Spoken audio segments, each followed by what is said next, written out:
মা খাইতে পায় নাই, সন্তান দিয়ে আল্লাহ বড় রোগ বানাইছে। আসেনি এমন? আল্লাযীনা ইউনফিকুনা ফিস-সাররা'i ওয়াদ-দাররা'i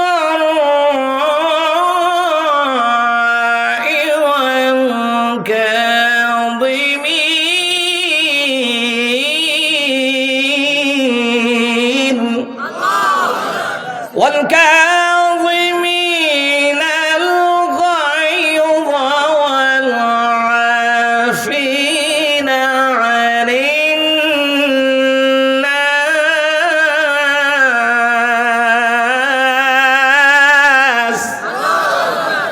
والله يحب المحسنين।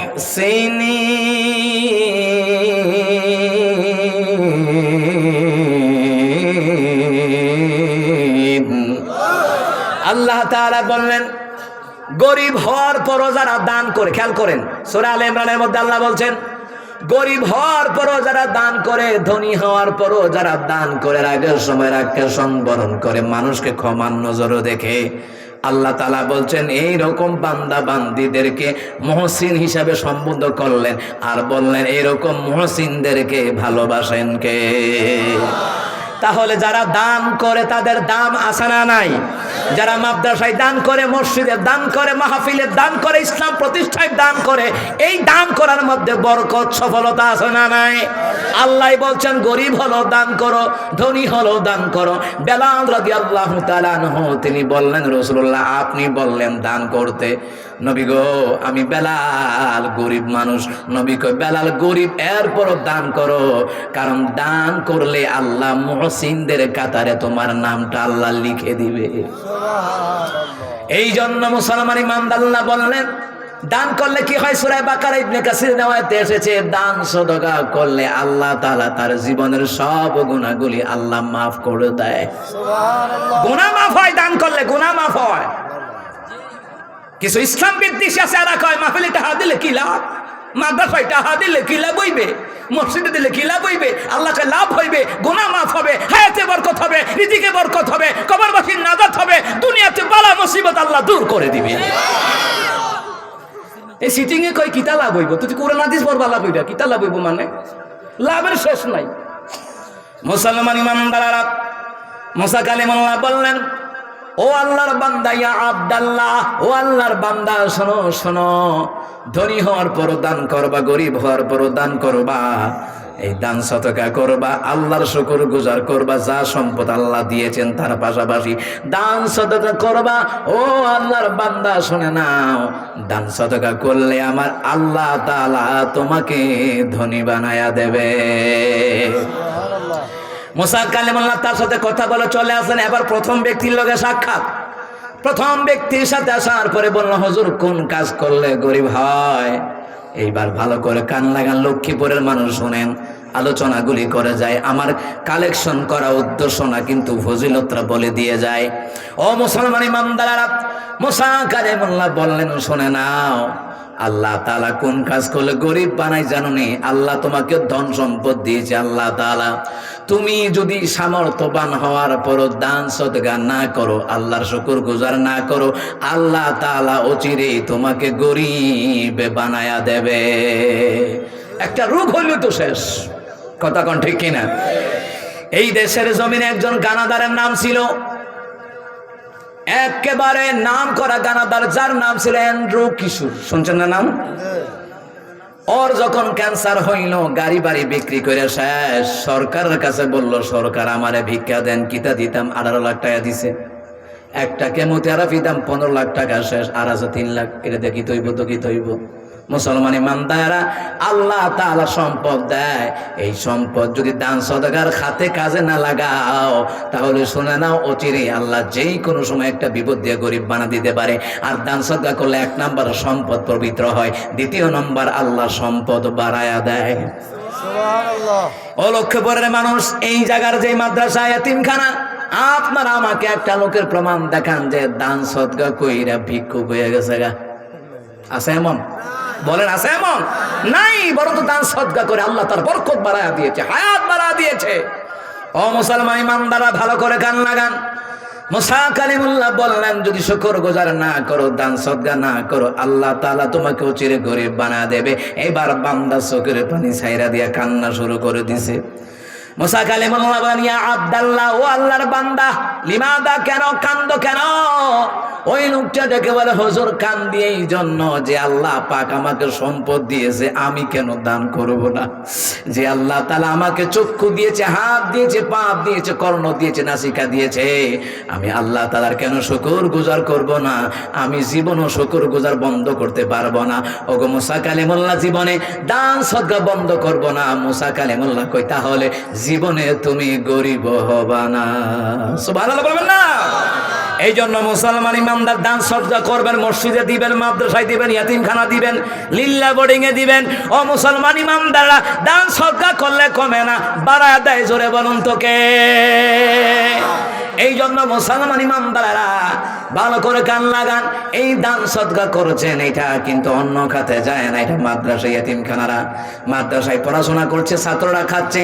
আজকে যেই ছাত্রগুলি হাফেজ হয়েছে, আলেম হয়েছে, মুসলমান, ভালো করে কান লাগান। কার কালাম পড়েছে? জোরে বলেন। আল্লাহর কালাম পড়েছে, রাসূলুল্লাহর হাদিস পড়েছে। এই যে আলেম হয়েছে, এই আলেম হওয়ার কারণে আল্লাহ সুবহানাহু ওয়া তাআলা তার পিতামাতার মাথায়, হাফেজের পিতামাতার মাথায় নূরের টুপি পরায়া দিবেন কে?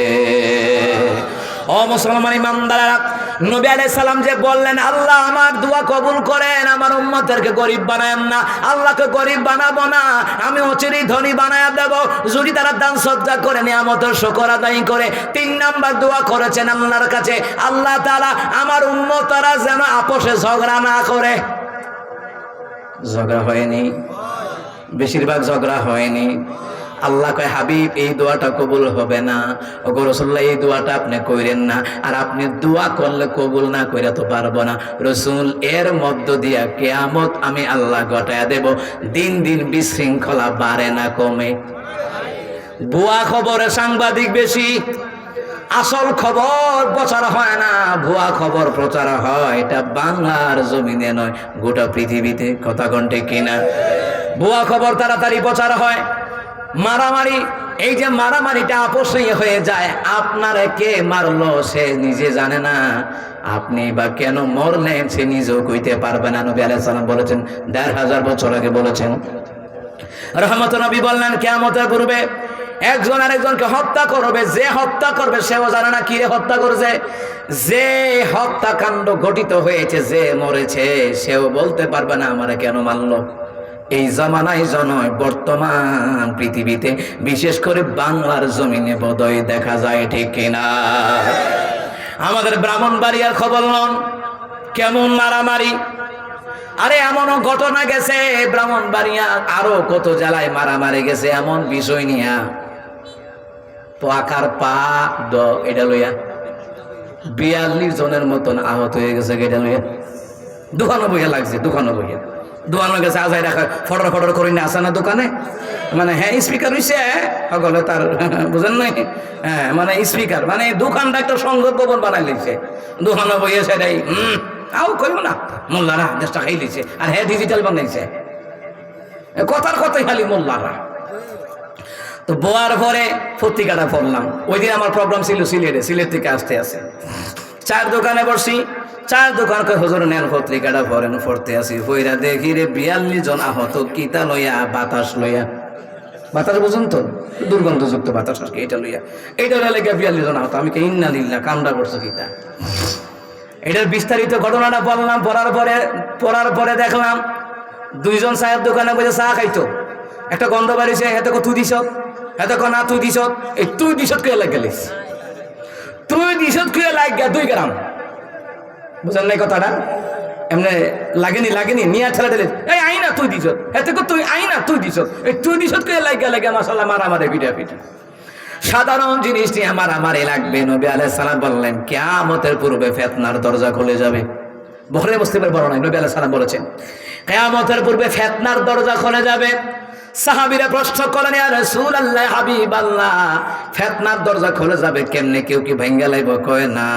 নবী আলাইহিস সালাম বললেন, আমার উম্মতের মধ্যে মানুষগুলি জানিয়া না জানিয়া নিজেরাই ফিতনায় ঝরাবে, আর সেইটার দ্বারা ফিতনার দরজা যখন খুলে যাবে, একটার পর একটা মুসলিম জাতির উপরে বিপদ আপদ আসতে থাকবে। রাসূল সাল্লাল্লাহু আলাইহি সাল্লাম যা বলে গেছেন তা কিছু ঘটতেছে। কথা কোন ঠিক কিনা? এই জন্য মুসলমান ইমানদারেরা একতরফা কোনো বিচার করবেন না। একতরফা বিচার হয় না, দুই পক্ষের কথা শুনতে হয়। আমার বিরুদ্ধে আপনি লিখবেন, আমার কাছে ফোন দিয়ে আপনি জাইনা লইবেন ঘটনা কি হয়েছে। আপনি না জাইনা হুট করে বলে দিলেন, এটা তো আপনি চরম অপমান করলেন, এটা চরম মিথ্যাবাদীর আশ্রয় নিলেন। মুসলমান ইমানদাররা আপোষেই কিভাবে যে গ্যাঞ্জাম লাগতেছে, গোটা বাংলার জমিনে দেখলে বোঝা যায় কোন ইসলামী দল ঐক্যবদ্ধ হচ্ছে না। মুখে ঐক্যবদ্ধ হবে, কিন্তু দলের ভিতরে কোন দল আছে ঐক্যবদ্ধ হতে দেয় না। আমার মনে হয় মেহেদী আলাইহিস সালাম আমার আগ পর্যন্ত মার কিল গুতা না খাইয়া হুজুররা ঐক্যবদ্ধ হতে পারবে না, পারবে না। ইসলামী দলগুলো ঐক্য না হলে ভবিষ্যতে কপালে আরো দুর্গতি আছে। আপনারা লেখা নিয়ে যান যে আব্দুল কাইয়ুম মিয়াজি এসেছিল 2024 সালে নভেম্বরের 20 তারিখে এসে বলে গেছিল, আলেমরা যদি এখনো ঐক্যবদ্ধ না হয়, সমস্ত ইসলামিক দলের তারা যদি ঐক্যবদ্ধ না হয়, ভবিষ্যতে ফিরের সামরাও থাকবে না। আপনি জানেন না, অন্য যে কোন দল ক্ষমতায় যাবে, ক্ষমতায় যাওয়ার পরে কইব মোল্লা ঠেকাও। কারণ মোল্লা গলে গিয়ে আমরা সিনেমা করতে পারতেছি না, মোল্লা গলে গিয়ে মদ গাজাই আবার ব্যবসা করতে পারতেছি না, মোল্লা গলে গিয়ে ইন্ডিয়ান থেকে গাঞ্জা আইতেছে না, মায়ানমার থেকে ইয়াব্বা আইতেছে না। মোল্লা গড়ে ঠেকাও, মোল্লা গড়ে ঠেকাও, মোল্লা গড়ে ঠেকাও। এই দুনিয়ার জমিনে মোল্লাদেরকে পছন্দ করে না যারা ইসলাম বিদ্বেষী, চায় না তারা মোল্লারা ক্ষমতায় যাক। একজন চিত্রনায়িকা আর কি, কিতা কয়দিন পর পর দেখেন না অনুষ্ঠান হয়, প্রথম আলো জাতীয় চলচ্চিত্র পুরস্কার, নায়ক নায়িকাদের পুরস্কারের অনুষ্ঠান হয়, অনুষ্ঠান হয়। আর আমার দেশে এত বিশ্বজয়ী হাফেজে কোরআন, এদেরকে দিয়ে সরকার একটা অনুষ্ঠানও করায় না। দেখেন না পদ্মা সেতু উদ্বোধন করছে, হেতে সূরা পড়ছে, যে কিতাব পড়ছে, আল্লাহর গজব পড়ছে। মুসলমান ইমানদারা কথা করে দুঃখে বলছে, একজন নায়ক আইসা মিডিয়াতে বলতেছে, মোল্লারা ক্ষমতায় গেল তো আঙ্গো সিনেমা করতে পারতাম না, তাহলে ওই সময় ধার্মিক সিনেমা বানাইব। চিন্তা করছেন নি কারবার? মানে মোল্লারা ক্ষমতায় গেলে ওরা সিনেমা করতে পারত, এখনই টেনশন। চিন্তা করছেন যে মোল্লারা ক্ষমতায় গেলে ওরা সিনেমা হল করতে পারবে না, এখনই টেনশন শুরু হয়ে গেছে গা। তাহলে আপনি কি মনে করছেন এই দেশের 16 কোটি জনগণ মুসলমান, আর মুসলমান হলেই যে ইসলামকে ভালোবাসে তা না, এরাও তলে তলে ইসলামের বিরুদ্ধে কথা বলে, কথায় কথায় নাস্তিক হয়ে রয়েছে, এমন আছে না নাই? আমার প্রিয় বাবারা ভাইয়েরা, ভুলে গেলে চলবে না, আমরা এখানে মুসলমান ইমানদারেরা, আমরা এখানে মুসলমান, আমাদের ভোটটা ইসলামী দলের মধ্যেই দেওয়া লাগবে। ইসলাম প্রতিষ্ঠা চেষ্টার আন্দোলন করা লাগবে। ইসলাম প্রতিষ্ঠা হোক বা না হোক, আপনি ইসলামের জন্য কথা বলবেন, কোরআনের জন্য কথা বলবেন। কথা কোনটা কিনা? ও মুসলমান ইমানদারেরা, কিন্তু সাবধান সাবধান, আমরা ইসলামী দল যদি ঐক্যবদ্ধ হয়ে যায়, কোরআনের রাজ কায়েমের ক্ষেত্রে কেউ ঠেকায় রাখতে পারবে না, পারবে না, ঠিক কিনা? আমার প্রিয় বাবারা ভাইয়ারা, ও মুসলমান ইমানদারেরা, এই জায়গায় আসলেন, আমরা এখানে ওলামায়ে কেরাম আছে, হাফেজে কোরআন আছে, জোরে কোন আছে না নাই? এই যে হাফেজ আলেম তৈরি হলো, আল্লাহর কথা কয়, কোরআনের কথা কয়, কোরআন তেলাওয়াত করে বিশ্বজি হাফেজ হয়, মুফতি মুহাদ্দিস হয়। আপনারা বলুন তো, মাদ্রাসায় পয়রা নাকি না পয়রা? পড়ার কথা কোরআনে বলছেন কে? আমার তিলাওয়াত দয়াতে আল্লাহ তাআলা এই কথাটাই বলছেন। আল্লাহ তাআলা বলছেন, বিসমিল্লাহির রহমানির রহিম, ইকরা বিসমি রাব্বিকাল্লাযী খালাক, খালাকাল ইনসানা মিন আলাক, ইকরা ওয়া রাব্বুকাল আকরামুল্লাযী আল্লামা বিল কলাম, আল্লামাল ইনসানা মা লাম ইয়ালাম। আল্লাহ তাআলা এখানে পড়ার কথা বলছেন, ইকরা বিসমি রাব্বিকাল্লাযী খালাক, পড়ুন আপনার প্রভুর নামে যেই প্রভু আপনাকে সৃষ্টি করেছে।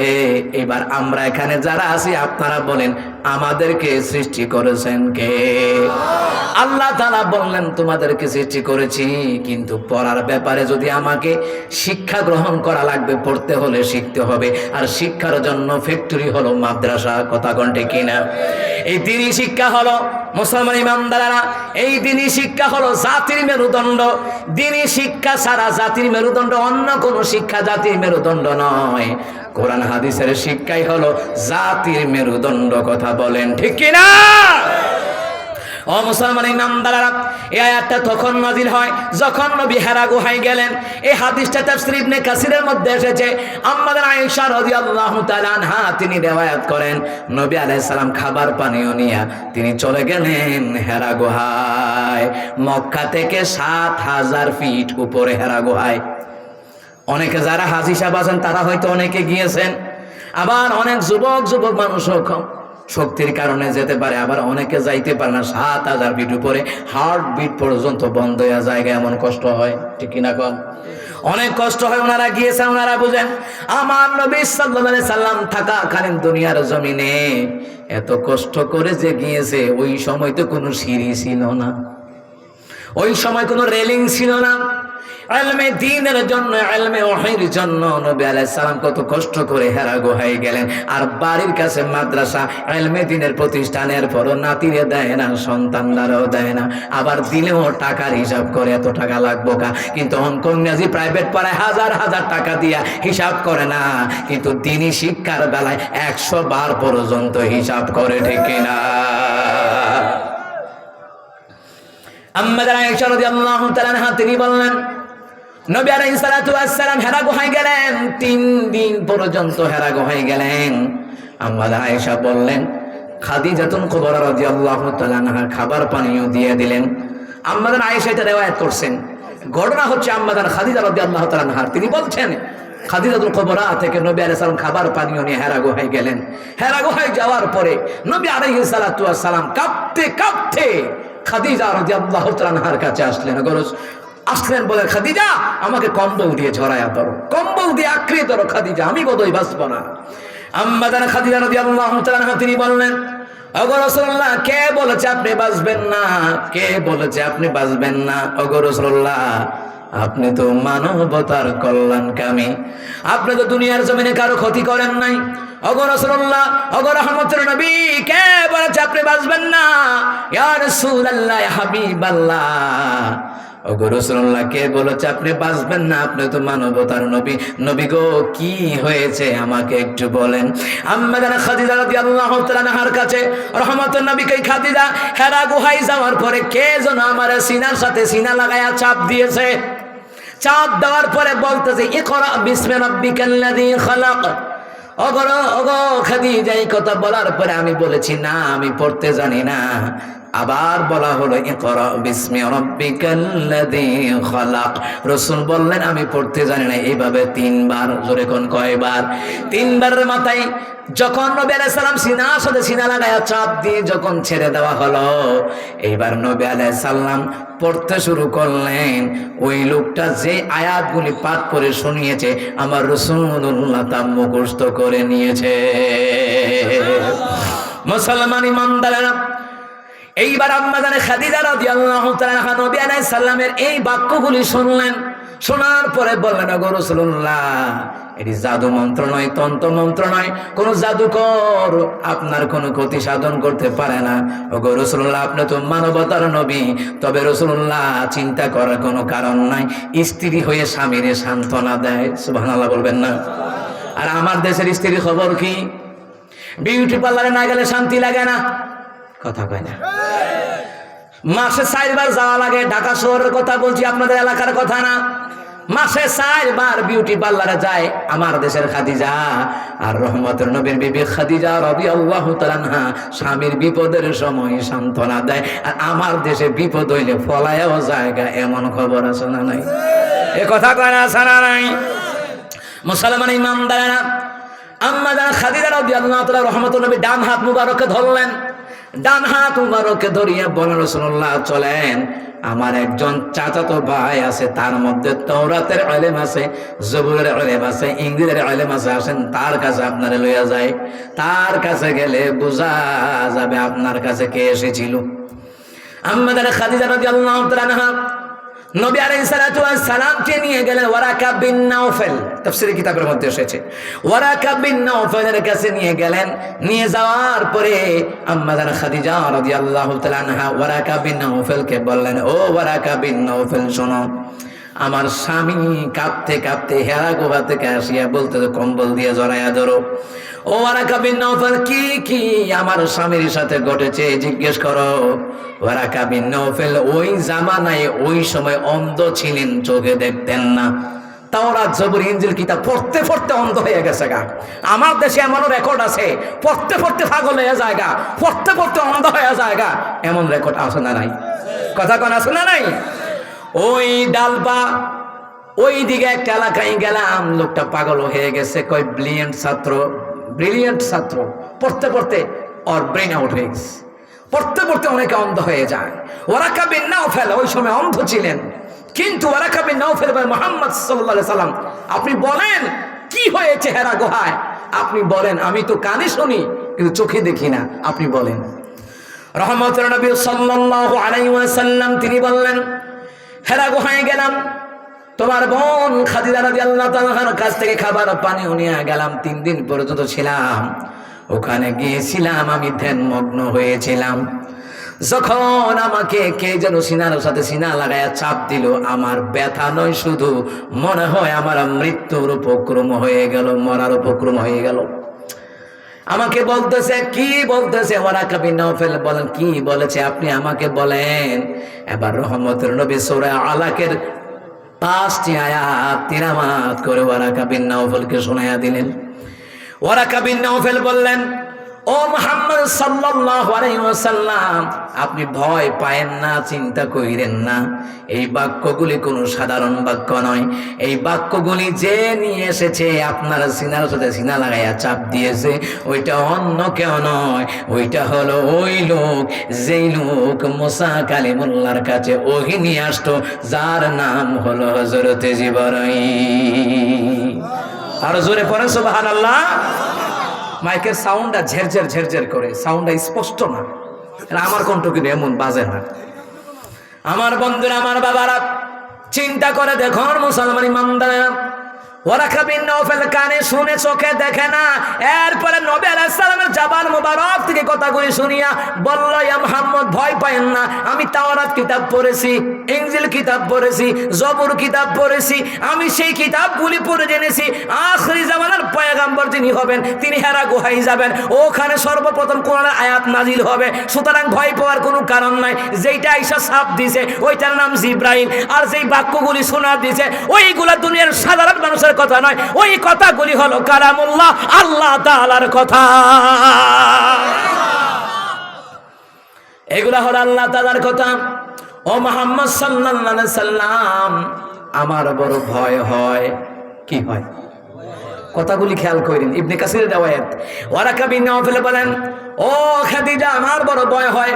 ও মুহাম্মদ সাল্লাল্লাহু আলাইহি সাল্লাম আমার বড় ভয় হয়। বলে কিসের ভয়? কয় এই কোরআনের কথাই যখন তোমার স্বামী যখন মক্কা নগরীতে বলবে, মক্কার লোকেরা তাকে দেশে থাকতে দিবে না। কথা কোন ঠিক কিনা? মক্কার লোকেরা তোমার স্বামীকে থাকতে দিবে না। ওই সময় পর্যন্ত যদি আমি ওয়ারাকা বিন নাওফেল জীবিত থাকতাম, তাহলে আমি ওয়ারাকা বিন নাওফেল সর্বপ্রথম কালিমা পড়ে মুসলমান হয়ে যেতাম, আর মুহাম্মদ সাল্লাল্লাহু আলাইহি সাল্লামকে কাফেরদের অত্যাচার থেকে আমার জীবন দিয়া হলো বাঁচাবার চেষ্টা করতাম। ও খাদিজা, আমার বড় ভয় লাগে খাদিজা। যেই দিন এই কথাগুলি বলার কারণে মক্কার লোকেরা আশ্রয় দিবে না, যাওয়া লাগবে। আমার দেশেও অনেক কোরআনের কর্মীরা এলাকায় ঘুমাইতে পারে নাই, এলাকা ছেড়ে অন্য এলাকায় যাওয়া লাগছে। কথা কোন ঠিক না? অন্য এলাকায় যাওয়া লাগছে কোরআনের হক কথা বলার কারণে। ডক্টর মিজানুর রহমান আজহারী দেশে থাকতে পারে নাই, বিদেশে যাওয়া লাগছে, দেশে থাকলে জেলখানায় ঢুকতো। কথা কোন ঠিক না? ডক্টর কাজী ইব্রাহিম হাফিজাহুল্লাহ কি এমন কথা বলেছেন করোনার ভ্যাকসিন নিয়ে, এই কথা বলাতেই জালিম শাসক জেলখানায় নিচে ওনার আঙুল পর্যন্ত 2-3টা ভাঙ্গা ফালাইছে। ও মুসলমান ইমানদারেরা, যুগে যুগে স্বৈরাচারীরা ছিল থাকবে, এদের পতন হবে। মনে রাখো নবীদেরকে অত্যাচার করে নির্যাতন করে জালিমরা ক্ষমতা থাকতে পারে নাই। নবীর উত্তরসূরি হলো আলেমরা, আলেমদের সাথে খারাপ আচরণ করে চিরকাল ক্ষমতায় থাকতে পারবা না। ও মুসলমান ইমানদারেরা, ওয়ারাকা বিন নওফেল বললেন, খাদিজা তোমার স্বামীকে কিন্তু তুমি গাইডলাইন দিয়ে রাখবা, পাহারা দিয়ে রাখবা। সুবহানাল্লাহ বলতেন না? ওয়ারাকা বিন নওফেল বলছে পাহারা দিয়ে রাখো, কারণ যখনই কোরআনের কথা বলবে তখনই বাধা আসবে। বাধা আসে কি আসে না? আসে কি আসে না? সামনে যে বাধা আসবে না গ্যারান্টি কি? তৈরি থাকেন। সামনে যে বাধা আসবে না গ্যারান্টি কি? মনে রাখেন, কথাগুলি লিখা রাখেন, ভবিষ্যতে বাধা আসবে।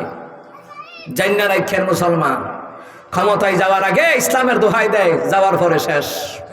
ক্ষমতায় যাওয়ার আগে বলে ইসলাম বিরোধী আইন পাস করা হবে না, মদিনা সনদে রাষ্ট্র চালামো, যাওয়ার পরে ক্ষমতায় আবু জাহেলের সনদে রাষ্ট্র চালাম। কথা কোন ঠিক না? এই জন্য মুসলমান ইমামদাররা বলছিলাম, নবী আলাইহিস সালাতু ওয়াস সালাম তিনি নবী আলাইহিস সালাম কথাগুলি শুনলেন। ওই হেরা গুহায় যখন কোরআন নাজিল হলো, নবী আলাইহিস সালাম বারবার পড়তেছেন। জিবরাইল কোরআন নিয়ে আসলে বারবার নবী আলাইহিস সালাম মুখস্থ করার চেষ্টা করতেন। নবী আলাইহিস সালাম যখন বারবার চেষ্টা করতেন, আল্লাহ তাআলা বলেন, হাবিবুল্লাহ, তাফসীর জালালাইন শরীফের মধ্যে এসেছে, হাবিবুল্লাহ আপনি বারবার মুতাআলা করার দরকার নাই, জিবরাইল আপনাকে একবার বলবে, আপনি শুনবেন, আর আমি আল্লাহ তাআলা আপনি যখন একবার শুনবেন, গোটা কোরআনের আয়াতগুলি আমি আল্লাহ তাআলা আপনার সিনার ভিতরে চিরদিনের জন্য আমি আল্লাহ গেঁথে দিব। লাউ আনজালনা হাযাল কুরআনা আলা জাবালিন লারাআইতাহু খাশি'আন মুতাসাদ্দি'আন মিন খাশিয়াতিল্লাহ।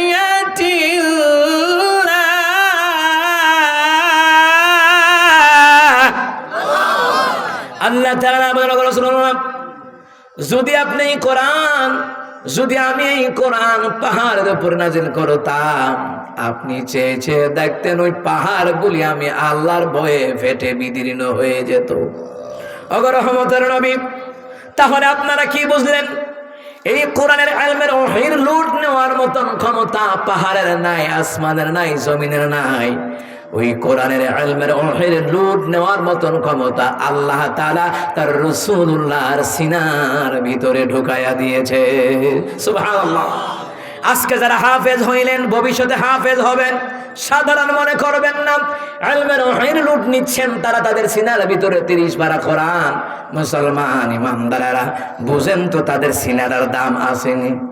কথা কোন আসেনি? এই সিনাটার বড় দাম আছে। নবী কয় শুধু দাম নয়, ও মুসলমান, মাওয়াইজে সিরাজা কিতাবের ভিতরে এসেছে, ওই ইলমের ওহীর লুট যারা নেই, ইলমের ওহীর জ্ঞান যারা আহরণ করে, এই কোরআনের জ্ঞান যারা অন্বেষণ করে, হাফেজ হয়, আলেম হয়, তাদের মর্যাদা এমন, কিয়ামতের ময়দানে তাদের মাথার মধ্যে নূরের টুপি পরায়া দিবেন কে? এই মাদ্রাসার ছাত্রগুলি ইলমের দ্বীন শিখে, কোরআন শিখে, ইসলাম শিখে, যারা হাফেজ হয় তাদের মর্তবা কি, যারা আলেম হয় তাদের মর্তবা কি?